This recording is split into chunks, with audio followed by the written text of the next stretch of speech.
The grill was still hissing when the yard went quiet. That sudden, unnatural quiet. The kind that crawls under your skin before your mind catches up. She was swaying, red cup crushed in her fingers, laughing too loud at nothing. My wife's best friend leaned toward me like she was sharing a joke. "So," she said, smiling crookedly, "when are you finally going to leave her?" The air snapped. Someone coughed. A chair scraped. The music kept playing, oblivious. I remember thinking how strange it was that my wife didn't move, didn't speak, didn't even look at me. I waited for the punchline. There wasn't one. The friend blinked, her smile melting into confusion, then panic. "Wait," she whispered, "he doesn't know?" Something inside me shifted, not broke, aligned. I tasted metal, heat without fire. My wife finally laughed, too fast, too sharp. "Oh my God, she's drunk," she said. "She's joking." But her eyes wouldn't meet mine. I nodded, smiled, flipped a burger. Inside, a door closed, softly, permanently. That night I lay awake beside her, breathing, measured, practiced. I replayed the moment on a loop, the certainty in her friend's voice, the assumption. People don't assume endings without beginnings. I thought of the canceled weekends, the new passwords, the way my wife started placing her phone face down like it was a ritual. I told myself stories, reasonable ones, comfortable lies, but denial is loud, truth is quiet. In the bathroom mirror, I studied my own face. I looked unchanged. That scared me. She asked me the next morning if everything was okay, her voice careful, testing. "Fine," I said, and meant something else.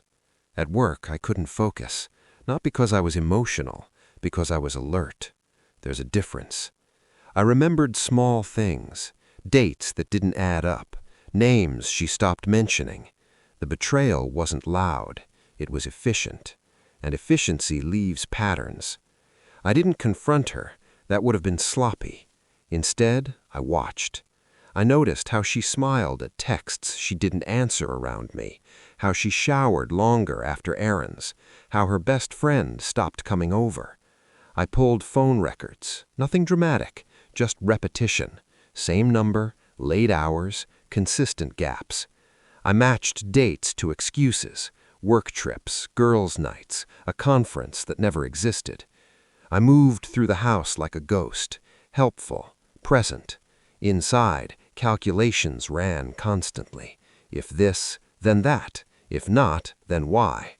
I checked our shared accounts, a hotel charge she'd forgotten to hide, same city as her training. I booked the same hotel for the same dates, same floor. I didn't go. I didn't need to. Certainty arrived without emotion, clean, mathematical. I slept better after that. The proof came in a manila envelope, printed, time-stamped, boring. I set it on the kitchen table between us like a menu. She knew before she opened it. Her hands shook. Mine didn't. "Is there anything you want to tell me?" I asked, already past curiosity. Silence stretched, then collapsed. She cried, fast, messy. She talked about loneliness, about mistakes, about how it didn't mean anything. I watched her unravel with clinical interest. I wasn't angry. Anger implies loss of control. I had never felt more precise. I told her I had already spoken to a lawyer, not as a threat, as information. I told her her friend had tried calling me. I didn't answer. I told her the hotel manager knew my name now. She kept apologizing, like repetition might reverse time. I waited until she finished. Then I said, "You planned your life without me in it." She froze, so I planned mine.